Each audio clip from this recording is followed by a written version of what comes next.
Hello friends, in this video we'll talk about typical intercostal nerve. So here you are seeing the typical intercostal nerve. Now let us go into the details. So here we are finding the lateral cutaneous branch over here.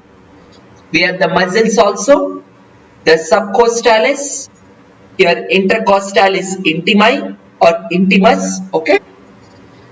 This is internal and this is external intercostal.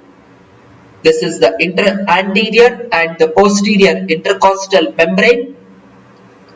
Then the internal thoracic vessels, sternocostalis, the sternum, and this is the thoracic vertebra.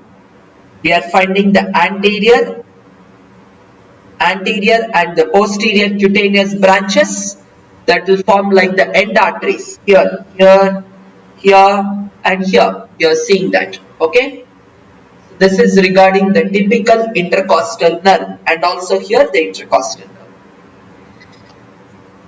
So references from where I took the pictures. That brings us to end of the video. So thank you so much. I'll see you in the next video.